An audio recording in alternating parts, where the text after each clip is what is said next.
Thank you. Good morning. I am Brooklyn Borough President Eric Adams, and I am really joined by a coalition of elected officials who they have done an amazing job of really trying to address the stress associated with this primary artery of getting to and from a very thriving and growing community. And we have met and communicated on several different moments on how do we navigate the complexities of closing down the L train line and still allow a very vibrant community to continue to expand. We woke up and all of us said together, what the hell? What is going on here? I walked into a meeting last week with an exclamation point that a plan was there. I walked out with a question mark of saying, what are we doing and how do we move forward in the right fashion? And so I just really want to thank all of my colleagues that are here, Borough President Gale, Brewer. We're connected by this line. This is our umbilical cord that keeps us connected in a real way. The L runs from Canarsie to Chelsea, and so this impacts both of us. Congresswoman Carolyn Maloney, Congresswoman Nydia Velázquez, Andrew Albert, MTA board member and chair of the Transit Riders Council, State Senator Brian Kavanaugh, State Senator Brian Holloman, Danny Pearlstein, Riders Alliance, Councilmember Carlina Rivera, Councilmember Keith Powers, Tom DeVito, Transportation Alternative, Ben Solitary, L Train Coalition,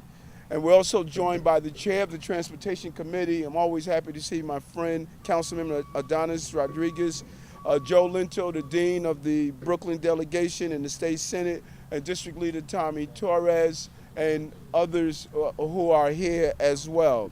This is a horrific state for all of us to find ourselves in as we start the new year trying to implement a plan that would ensure not only the physical infrastructure that must be rebuilt, but also the emotional trauma that we had to attempt to rebuild as well.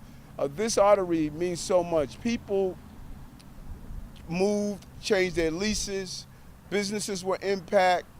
There was a continuing rebuilding of one's life, of how they're going to deal with this transportation. I know this area so well. As a police officer, I police this community, and I know how vital and how important the L train is. This is not some mere insignificant moment taking place on the stage of the MTA's history of attempting to use a capital program. This is how individuals are actually going to carry on with their normal course of interaction. Ever since Superstorm Sandy struck the city, we've known that hard labor was ahead and to build a stronger and more resilient city, particularly our transit systems, and it included our subway infrastructure. The announcement of the L train shutdown years ago sent shockwaves through this community and communities all along the L line. As I indicated, it was not just a Manhattan route or Brooklyn route. It was a route that connected the people from Canarsie all the way to Chelsea, and everyone attempted to say, how are we going to figure this out? Community stakeholders that are here with me today labored hard to hold the MTA and DOT's feet to the fire to come up with real answers. And there was just continuous stumbling blocks, even down to just giving the simple announcement of when was the station going to actually be closed, just those basic announcements that we were looking for. And now, just 3 days ago, we learned through the press, not that there was a briefing before an announcement, but there was an announcement before the briefing. So all the labor that we did, everything that we put together, we had to learn after an announcement was made that we were going to do something different. 15 months of strategies for making critical repairs to the Canarsie Tunnel would potentially be replaced, and a new approach. And we want to be clear. We believe in innovation. We believe far too long this city has used 8-track methods in an iPhone age of how to use and marry technology with infrastructure repairs. Cities and countries have been doing this smarter and different. So this is not a denouncement of using innovative ways to accomplish a particular crisis in a city. We embrace that, and we believe innovation is important. This is about not allowing the poor planning to get in the way of proper communication and proper implementation of any type of plan, even in innovation. Our government too often settles for broken ways to accomplish a particular task, and we believe that we need to move forward in doing a task of this magnitude with any form of innovation as possible. I walked into the stakeholders briefing at the MTA on Thursday with the Borough President of Manhattan and others, and we walked out with more questions than answers. We didn't have the engineers in the room. We didn't have DOT in the room. We didn't have any of the people in the room that can answer the basic questions that is expected to deal with a problem of this magnitude. And so the MTA board prepares to vote. As the MTA board prepares to vote on this newly proposed plan in the coming weeks, we're here to call for several key commitments from the MTA, the city, and state. We need a commitment for additional community input sessions, more than the 4. People need to know, and we need to use non-traditional methods of communications.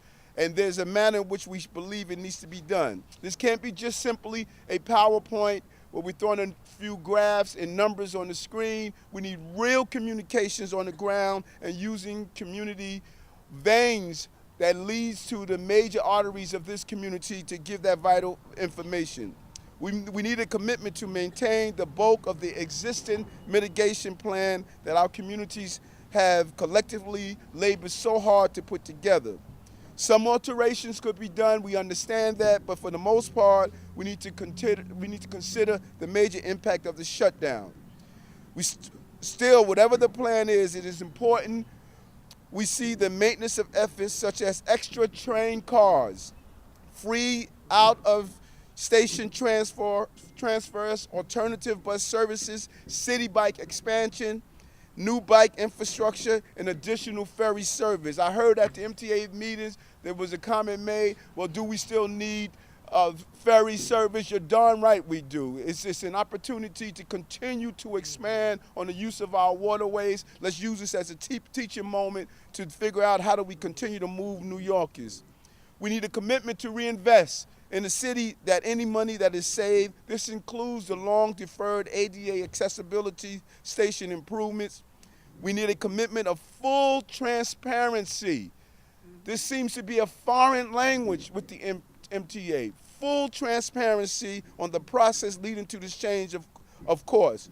And we will be sending a letter to the MTA and the city and the state that will codify these key recommendations and requirements that were made. Again, I cannot thank the electeds, the stakeholders, the community. This is a complete exercise in how we come together as community in partnership.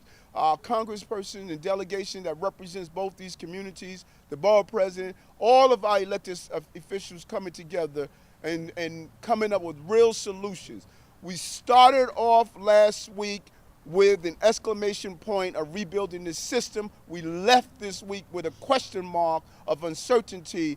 You can't merely implement a major change in procedure without major forms of communication and major planning, and it must be a sound plan that deals with a massive change and impact on this community. So I want to turn it over now to the borough president of Manhattan, who sat in the meeting with me last week and asked some very reasonable questions, and I believe she walked out, as I did, with probably more questions unanswered than answered.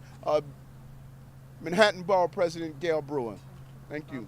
Thank you very much, my colleague. It's great to be in Brooklyn. I never leave Manhattan, but I took the L train and the A train, and I got here. I have witnessed. He was on the train. Trudy Basin was on the train with me. But it is great to be here. The borough presidents get along extremely well. We have lunch often, and the borough president, Eric Adams, is correct. The L train is very much a wonderful transportation between the two boroughs. It is critical. 250, 300,000 daily riders use the L train. That's people going from work to school, day and night. And they are there in the evening to participate in the nightlife economy on both sides of the river. As the Borough President of Brooklyn indicated, it has been a very crazy 3 days regarding the L train. Yes, we've learned a lot, but boy, do we have a lot of questions. We're going to need answers from the MTA, more answers from the DOT. The DOT staff was not in the meeting that we had on Thursday with the MTA. We need to know exactly what's going to happen, how to keep New Yorkers moving in the Manhattan and Brooklyn neighborhoods that are served by the L train. Number one, transparency. We need answers. We've all read the New York Post articles from Friday evening. We all also know that if there's a way to avoid a full shutdown, yeah, look at it. But what we need now is transparency on the work that's been done, how these decisions are being made, and what the trade-offs are between the old plan and the new plan. For instance, my understanding, according to the meeting we had with the MTA, is as we sit here right now, there is a actual discussion and data regarding whether these walls are in bad shape or good shape. It is being analyzed as we stand here. What exactly is the analysis? All of us, elected officials, advocates, I can see the little pieces of paper on the round tables in my sleep because we were there so often with the MTA who said that this was going to be the plan. Now they told us that they would provide more answers to our questions over the next 2 weeks. But all the questions that I had and others had answer, we will tell you over the next 2 weeks. We need those answers now because New Yorkers whose jobs and businesses and lives depend on transit access, those are the folks who really need the answers now. Number two, reinvestment of savings. We heard a lot of suggestions on Thursday from the MTA that because the Canarsie Tube's bench walls would not need to be fully demolished and rebuilt, the new plan would save money. Really? We need a real estimate of what those savings might amount to. Are they real? And a commitment that they'll be reinvested in other transit improvements for the affected neighborhoods in Manhattan and Brooklyn, like ADA accessibility expansions, just for one example. Number three, as the Borough President of Brooklyn indicated, more public engagement. We were told 4 meetings only, 2 in Brooklyn, 2 in Manhattan. New Yorkers were just getting used to the idea that the shutdown was necessary. Now that it's been thrown in doubt, 24 hours later, we have many new questions about the new plan. But to regain strap hangers and residents' confidence in the MTA plans and in the way these decisions are being made, an unprecedented public engagement is necessary. Yes. Number 4, the mitigation plans must move forward.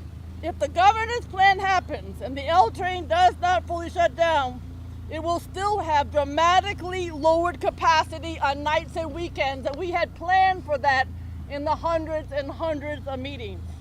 These neighborhoods will need better access than 20% of normal L train service. So yes, the plans may need to be tweaked, and maybe some of the daytime plans can be adjusted or scaled back if the full shutdown doesn't happen.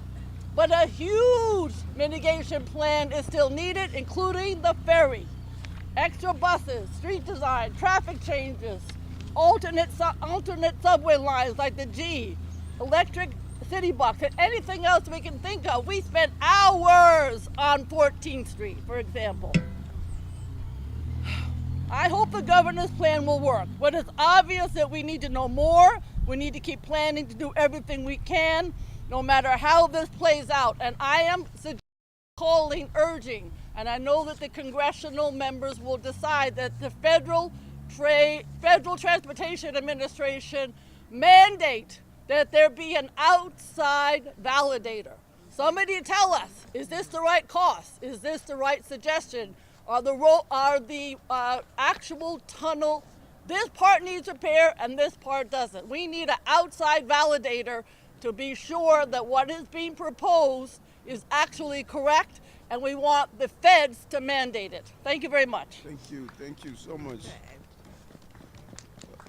And we really want to thank our congressional delegation with all that's going on in Washington. Our congressional delegation really kept their finger on the pulse of what was happening here on this very local issue. And we want to thank them. We have them both here with us, Congresswoman Carolyn Maloney, and after would be Congresswoman Nydia Velázquez. Thank you. Thank you. I'm Congresswoman Carolyn Maloney, and everywhere I look, there's a shutdown. We've got our shutdown going in Washington. We're trying to stop Trump's actions and open up the government. But I was pleased to hear that this shutdown has been changed. There's a new plan that's come out. Governor Cuomo now says we no longer need to shut it down. We're going to have a different plan that'll keep it running. But it has brought with it more questions than answers. First, I want to thank our borough presidents for coming together to work so effectively on helping us get answers to our questions and involving the community more. And of course, I thank all of the community advocates and all of my partners in government, especially Joe Lintel, the Dean of the Brooklyn delegation, and my colleague and good friend in Washington, Nydia Velázquez. Along with the New York delegation, we secured over $670 million for the L train. It was part of a $5 billion package after the Sandy destruction to help rebuild. And we want to make sure that that money is spent wisely and well to help the people. We have been working on this for nearly 2 years, diligently. The community and many meetings and lots of engagement and access and plans were worked out, but now it's all changed. But what we have now is just an idea. There's really no meat on the outline. We need to hear from the MTA how they actually want to make this happen. But in my calls to the MTA, they were as surprised as I was. It was a plan that was new to them, that they are also trying to look at and try to understand. This is of a deep concern to me. I represent both Manhattan and Brooklyn, and the area we're standing is in my district, and the situation, it's always difficult in everywhere you are, but the situation is particularly important and severe in Brooklyn. The L train is the only way for people to reach Williamsburg by train, and the Bedford Avenue station is at least as crowded on the night and on weekends as it is during peak hours. So we need to make sure that the alternative and supportive transportation is in place during the weekends and hours when they say they will be doing this work. First, we need to know if the contingency plan that we've put forward with more ferries, more buses, more bike lanes, if that is going to stay in place. We need the new bus lines. We need the ferries. We need the other forms of transportation. And this is critical for Brooklyn because so many businesses rely on the L train to bring their customers and workers here. I have some staff members who live in Brooklyn, and the L train was causing and adding a severe burden on them to be able to just get to work. So I know that the disruption was particularly difficult. There are a number of questions that we have. Among them, we need to understand how much debris will be removed from the tunnel and how the MTA intends to accomplish the demolition and removal of an estimated 40% of the bench wall just at night and on the weekends, as the outline says. The community previously had rejected a 36-month-long nights and weekend proposal because the impact on the community would be too severe. The governor now says it will take 15 to 20 months, but we need a real timeline and assurances that it won't drag on beyond that time. We need to know and understand the environmental impact of having trains move through a construction site for 15 to 20 months and how they'll keep the dust and other debris down. We need to understand the headway on the trains. If the time between trains is too long and the demands is too high, it could be an absolute disaster on the community. And we need more information about the improvements that will be going forward, making the stations accessible, adding substations, adding resiliency, what will happen in stations that are operating, and of course safety is our #1 and vital concern. And the MTA in this plan would be using a system that has never been used in the United States before, and is 4 months long enough to complete the engineering and review needed to understand this solution and how it works. The L train is absolutely critical to so many people's lives. It is the lifeline of this community. It moves people to all kinds of entertainment, to work. It's a vital part of their lives. We need to get this right, and I'm here supporting our community and our borough presidents demanding answers to the questions that we are putting forward right now today to the MTA and to the governor. Thank you all for coming.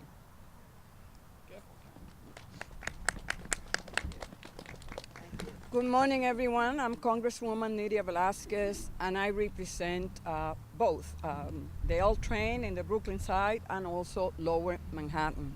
I want to take this opportunity to thank both of our borough presidents, all the stakeholders, and all the elected officials that are here.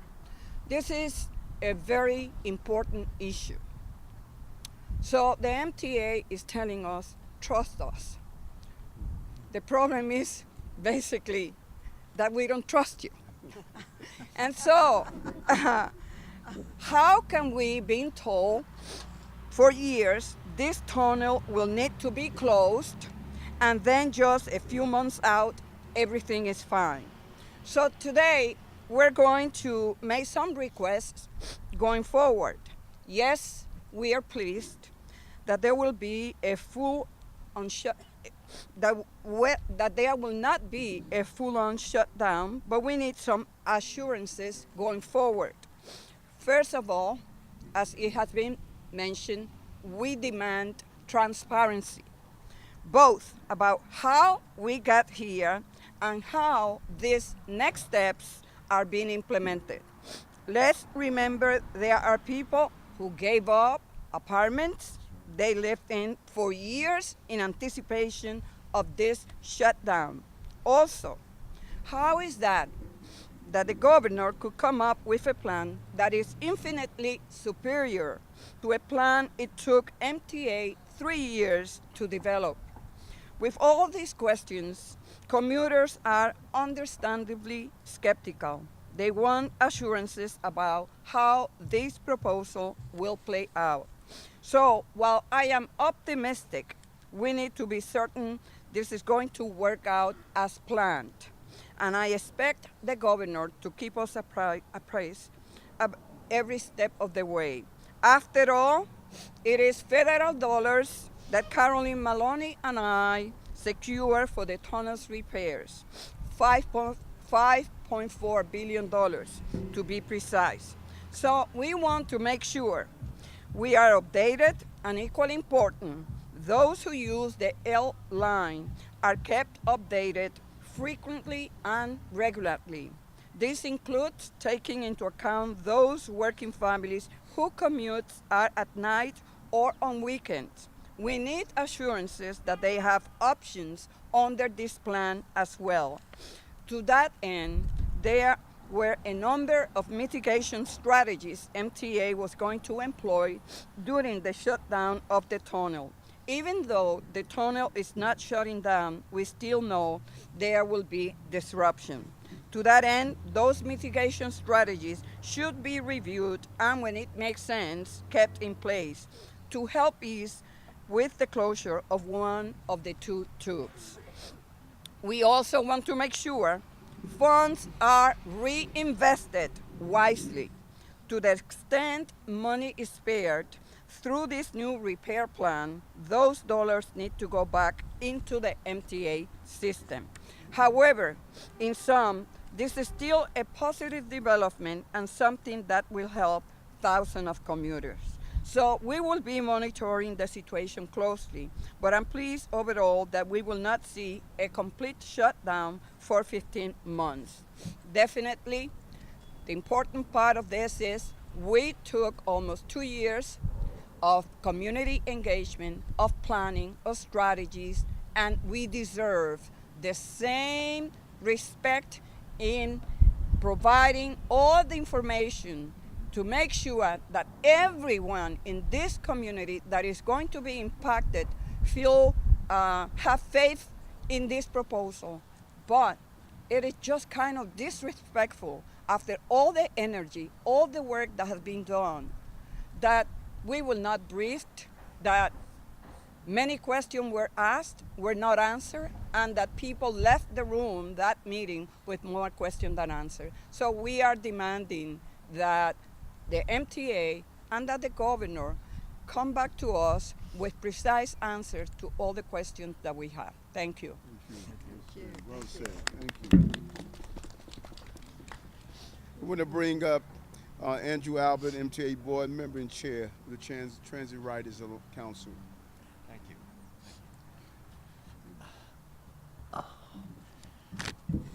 Needless to say, I have as many questions as all of you have. In fact, I had to make a list of them. There are so many questions. I have been following the planning of this for 3 years or more, watching the other tunnels and how they've been rebuilt.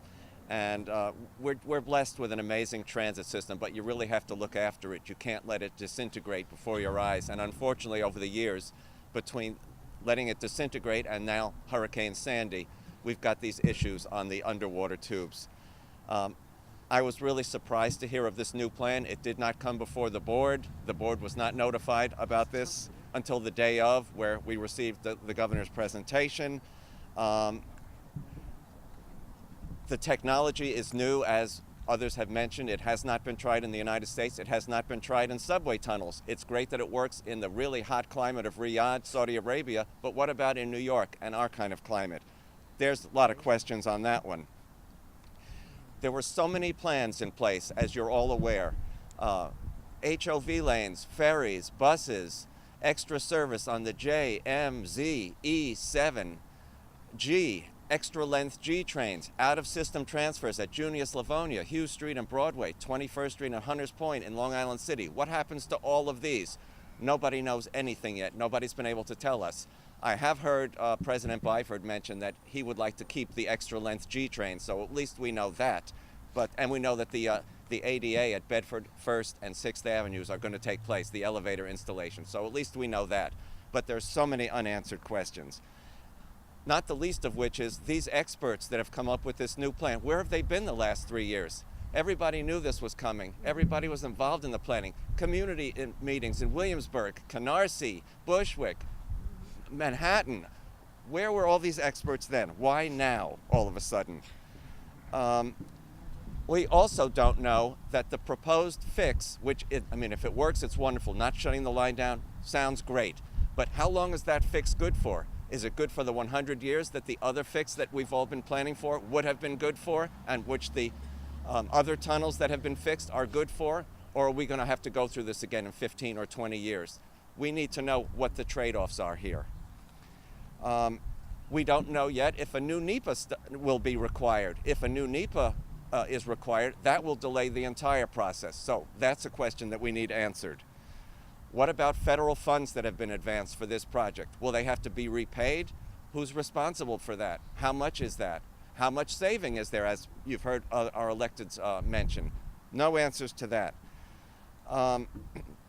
We had a very, very tough, terrific contract with the contractor for the L train, Judlow. Originally it was going to take 2 years, then it went to 18 months. Negotiated to 15 months with heavy liquidated damages for every day over 15 months. It was a really good contract. It was a model for other contracts, and the former chair, Joe Loda, reminded me that the Joralemon, the Montague, and the Cranberry tubes were all done under budget and ahead of schedule. So we were in a good place with tunnel rehabilitation. There's still another tunnel yet to be done after Canarsie. The Rutgers tube that carries the F trains has not been fixed yet. So that's down the pike after this one. The new plan supposedly has cables not buried in the walls but exposed in a protective material. Does that mean they're available for a vandal or a terrorist or something to break into those cables and ruin the electronics and the signaling and everything? We don't know the answer to that. We've also heard that the material that's protecting these cables, should there be a fire, emits toxic fumes. We don't know the answer to that. That's something else we need to find out. There has been no notice to the board, to the city until the day of or before. The city has gone through extensive plans, as you know, DOT with their bike lanes, HOVs, everything. There's just so much. What happens to all of that, as you've heard those questions asked already?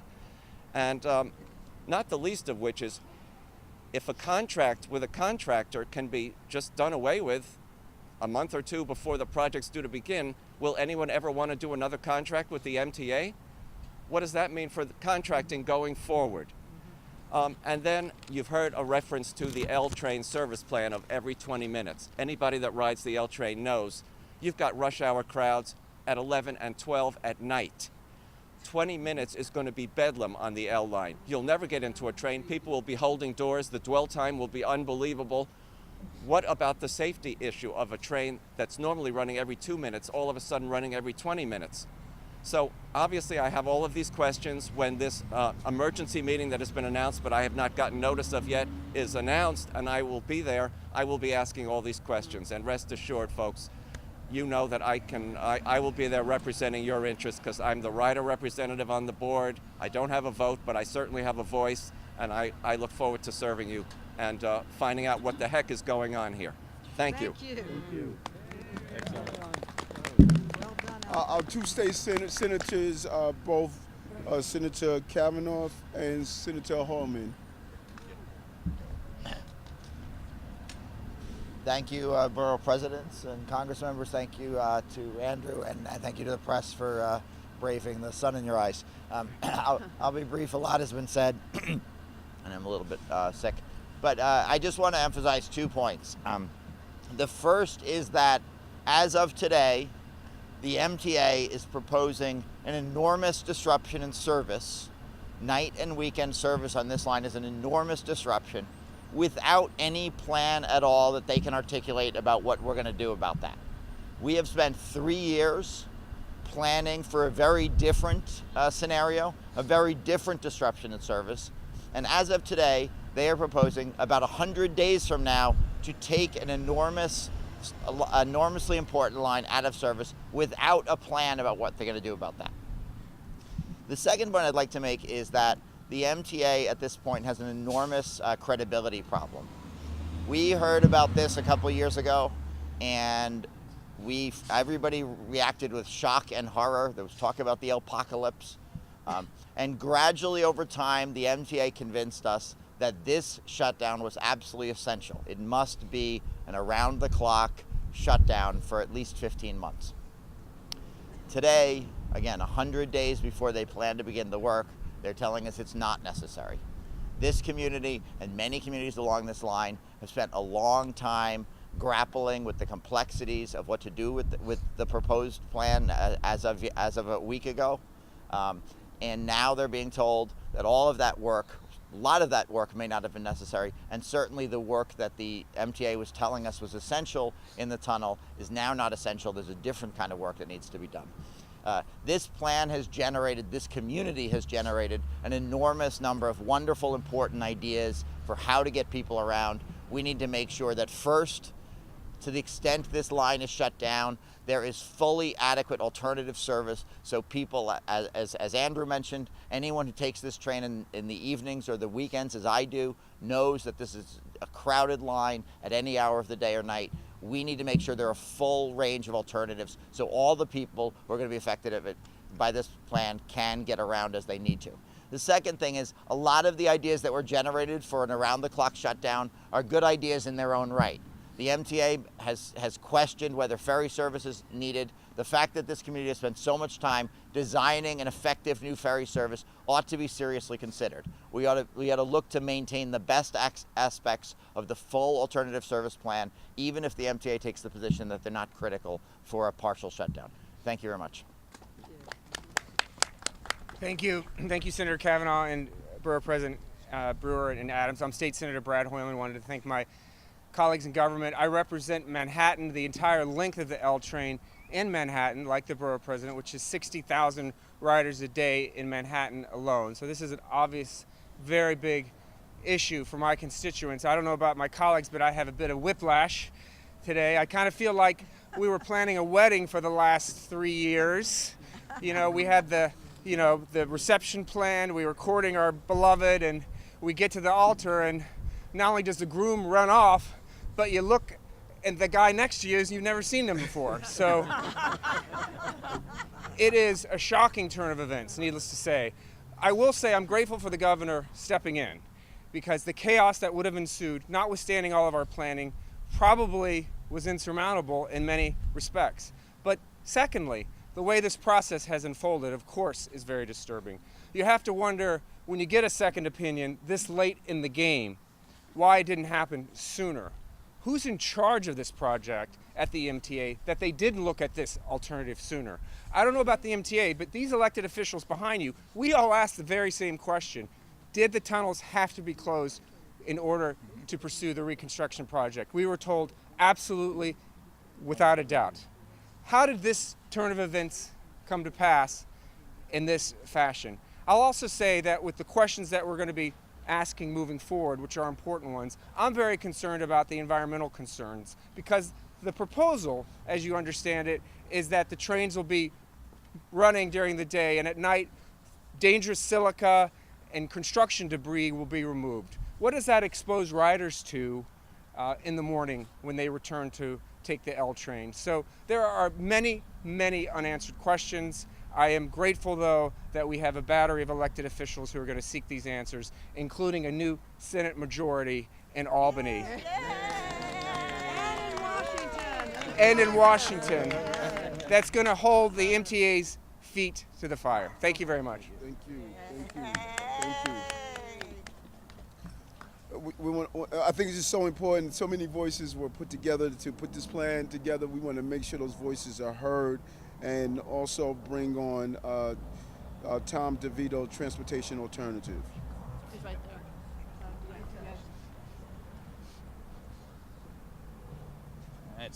Good morning, everyone.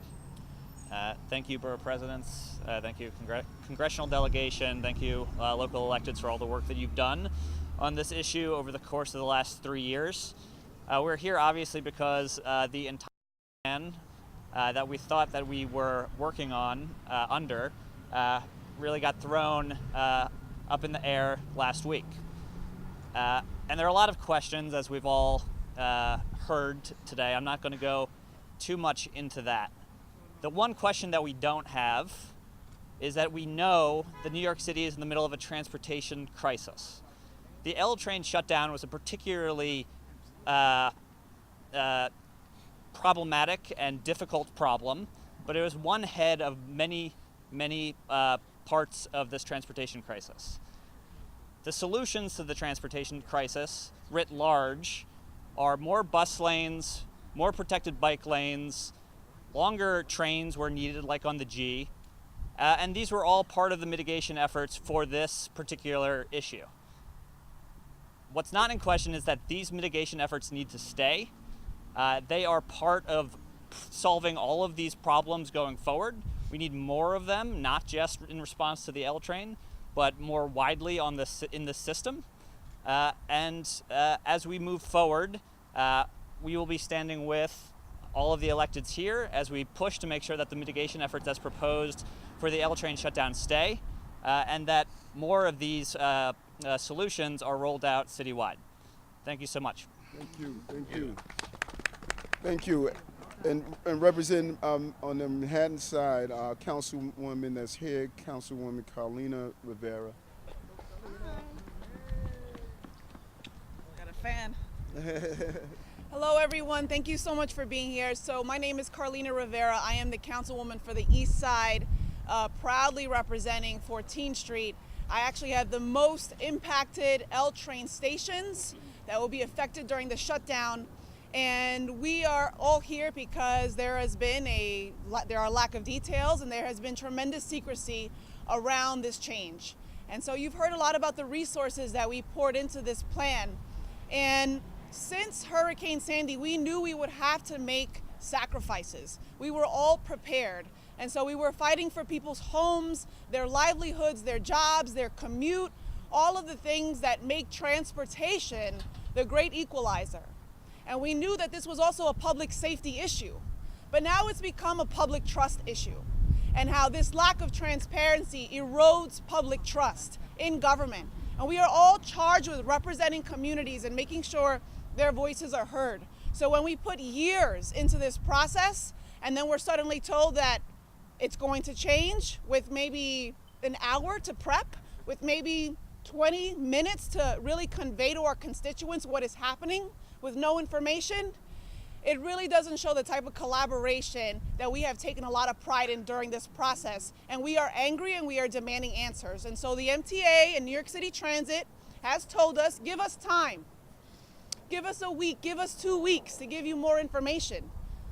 1 week, 2 weeks, we've given you years. People have moved, they've sacrificed, they've given up jobs, their businesses have closed. And so what we're asking for is that people come together, come back to the table, and make sure that every single person is included. So I'm here to stand with all of my colleagues who have been fierce on this issue and who know how important the L train is in terms of how we get around in New York City. So I want to thank Cuomo for being innovative, and hopefully if this plan works, that's great, but it should have happened sooner, not 4 months from the shutdown. So I want to thank everyone for taking leadership on this issue and know that we are going to continue to fight and make sure that people know what is happening and that in April we are all prepared and we are all content with the input and all the energy that we have invested. Thank you. Thank you so much. And Dan, the Writers Alliance they have been a clear voice on this. Dan Pearlstein. Dan? I'm ready. Thank you so much, Mr. Borough President. In the best case scenario, this new plan will be vetted by outside transit experts with no connection to the governor or to the MTA. Folks who run premier transit systems in our global peer cities like Tokyo, Hong Kong, and Paris should have a very close look at this. As Borough President Brewer said, there needs to be an independent analysis before we move forward with a brand new plan. Like I said, in the best case scenario, rather than a great L train shutdown of 2019 and 2020, we will have a great L train slowdown, not 2019, 2020, likely rolling into 2021. We're talking about a long period of time during which we'll have very intermittent service, evenings and weekends. The L train is dominated by 24/7 neighborhoods from Bushwick all the way to Chelsea, and nights and weekends are tremendously important on the L train. Just riding over here this morning with trains running every 4 minutes, I counted 50 people in my subway car. With every 20 minutes, we can't accommodate 250 people in a subway car. It's simply not possible. We're going to need a robust mitigation plan, the type the city's never seen before, just like we would have had the L train shut down. We're going to need a plan with busways, with bike lanes, with ferries. We're going to need a plan that fully dominates all of the other possible forms of transportation we have in the city to move people around, including all of the enhancements to the surrounding subway lines. Because the alternative is a series of mini apocalypses, weekend apocalypses, probably 100 or 150 different weekend apocalypses of the type that we really shouldn't accept in New York, 2019, 2020, 2021. So I want to thank everybody for coming out. Of course, we're going to continue holding everybody accountable, but the point is to stick to our guns, to stick to mitigation, and to stick to all the demands that people have made today. Thank you so much. Thank you. And the chair of the City Council of Transportation, Councilman Adonis Rodriguez. Thank you, Borough President. I'm here for one purpose. One, to support the electeds and the advocate, and to announce that I'm going to be calling tomorrow for the Committee of Transportation that I chair to hold a hearing in February about the new plan. I believe that in a city where all of you guys, especially the leaders from the Brooklyns and Manhattan, have been planning for years, of course, like the good news for the riders is the L train will now be shut down. The other thing that we should learn from this is that MTA, unfortunately, been using basically two firms for the last decade to do most of the job. And most of the job being overpriced and project being turned late. So I think that everyone welcome any new ideas, new innovation to get project on time, to reduce the cost. But I feel that the ask and the concern about the community should be part of this conversation. I chair this committee was the same day too that I was with Andy Byford and Gale Brewer at 168 that we were told there's a briefing happening this afternoon. So Of course, riders, elective, and all of us is ready to welcome new ideas so that it reduces the inconvenience that riders could have if the air train will be shut down. But from the Committee of Transportation that I chair, the message is I'm ready to work with Speaker Johnson and my colleague to call for a hearing in February so that the riders, the advocates, and all of us will be ready to get more details, more information with this plan. Hoy lo que estamos aquí es pidiendo de que nosotros vamos a buscar de que el plan que se ha presentado nuevo para que no se cierre el tren L dé más informaciones, incluya a los oficiales electos y que todos tenemos el derecho de recibir esa información. Recibimos con alegría el plan para que el tren no se cierre, pero al mismo tiempo pedimos que se den más informaciones. Thank you. Muchas gracias. De nada, señor. And one of our great councilperson, Councilman Powers. Thank you. Thank you. It's cold out, so I will be brief, my friends. How many more speakers? I think I'm it. This is the last one. I'm the last stop on the L train. I'm Councilmember Keith Powers. Every 2 minutes. Every 2 minutes. I live on the L train at the First Avenue stop. I represent the L train. I take the L train every single day. And I will tell you already, you have to wait 3 or 4 subways every single morning, every cars to get onto that subway to go where you want. And so when we were planning for this, we already knew how overburdened the L train was, and we knew what kind of planning it would take to solve this issue, the L-pocalypse.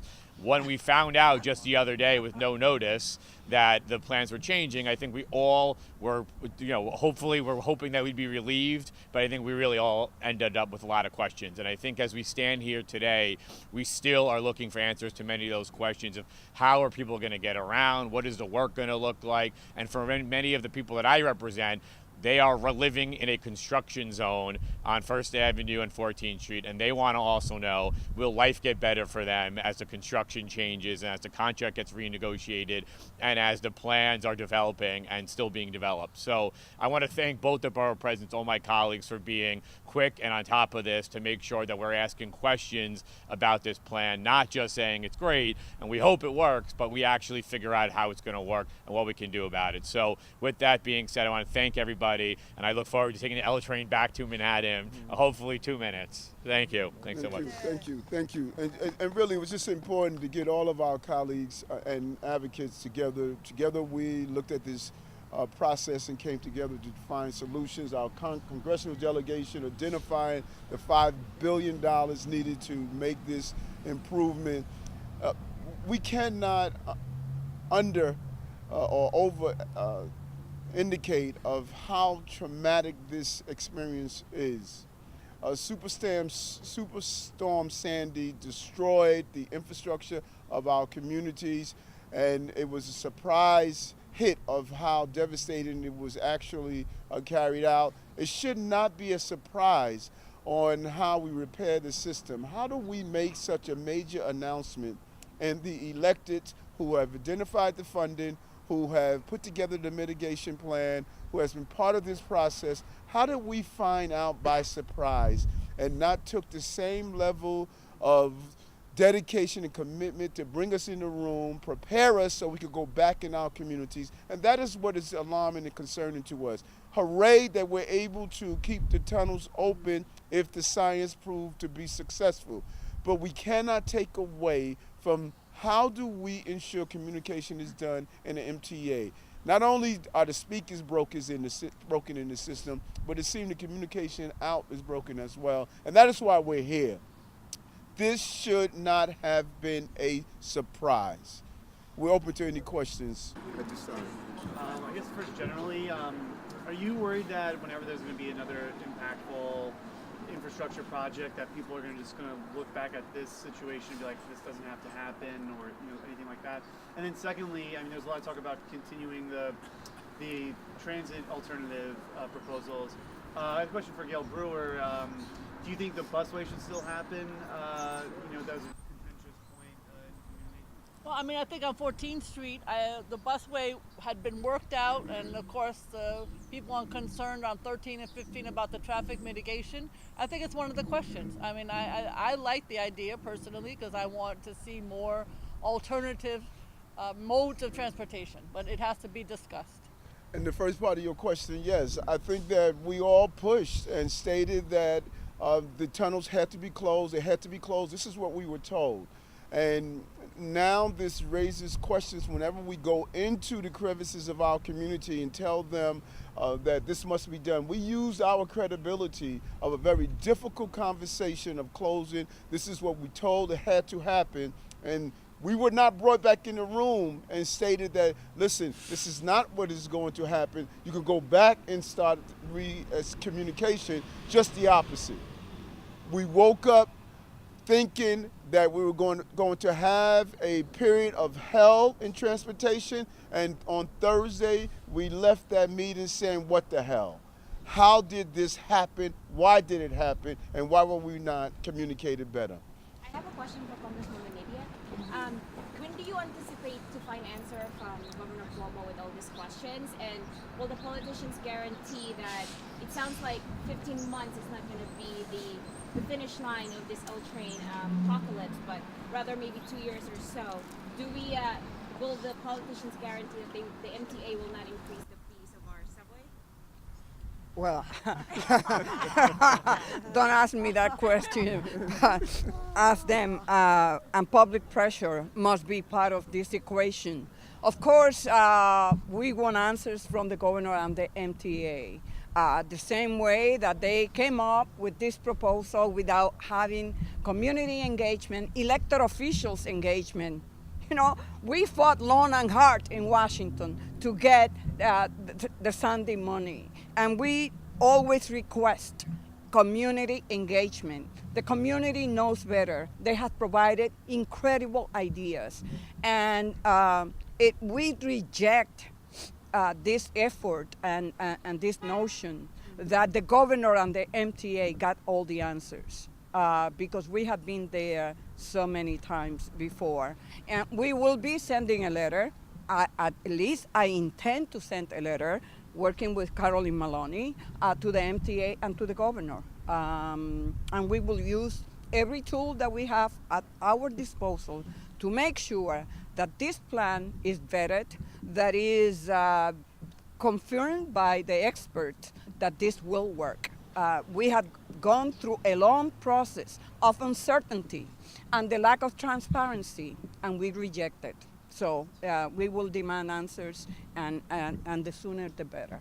I have a question after hers. How will the public or the L train riders write letters to Governor Cuomo? How? Well, they can just write them. I mean, they should. Yeah, Public pressure is extremely important. We were told on the Thursday meeting that the only discussions would be 2 in Manhattan and 2 in Brooklyn. That is not satisfactory. So pressure would be very, very helpful for all of us, too.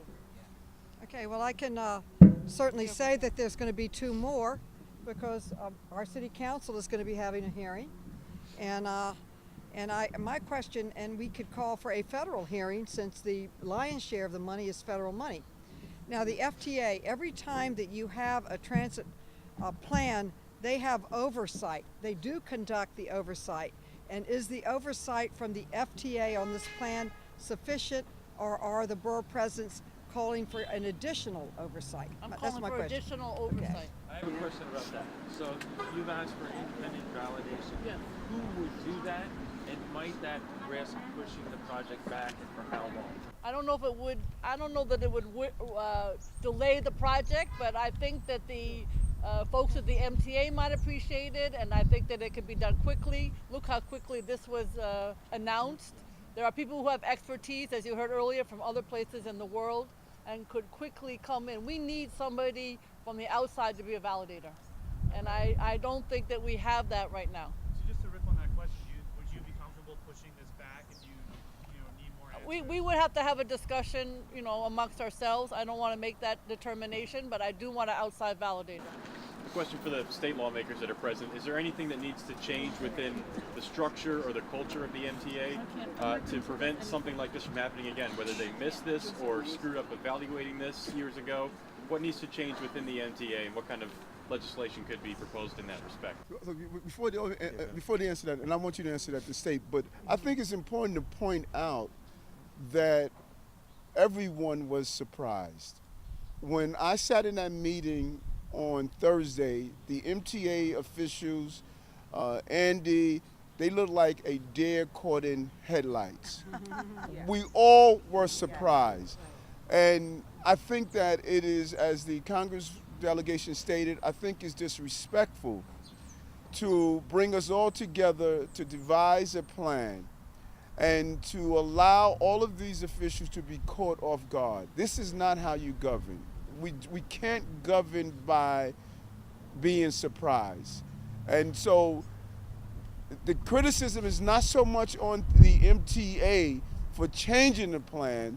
We can criticize them for not knowing there's another way to do it if this is successful, but the change of the plan, they were just as surprised as we were. Absolutely, totally surprised. And just to add to that, I mean, you know, on the one hand, I think that when this plan was originally announced, we were very concerned that we would get the same old approach without much input. And to the credit of the MTA, they worked not only with the communities, but also with the city, with the DOT. We're gonna have a little apocalypse over there. That they worked with the city very well to devise a plan, to make sure everybody's at the table. Unfortunately, we're now finding out that, you know, the plan was not the right plan. Culturally within the MTA, I think it is one of the most surprising things about what was announced this week is that the board of the MTA, the board with a fiduciary duty to understand how the MTA is going to rerun, how it's spending its fund, what choices make, does not seem to have been in the loop in making this decision. We have a wonderful rider representative board member who's here today saying even he doesn't have the answers. So obviously there ought to be better oversight of the day-to-day operations by the board of the MTA. And I will say this also, as Senator Hoylman mentioned, the Senate majority is now in control. The Democratic Party is now in the leadership of the Senate. And I think that it's fair to say that the Senate has been led by people with maybe less concern about issues like this. I think we also need to make sure that we're learning from this and providing proper legislative oversight. Okay, thank you. Thank you all. Thank you very much. Thank you very much. Thank you. Bagels good work.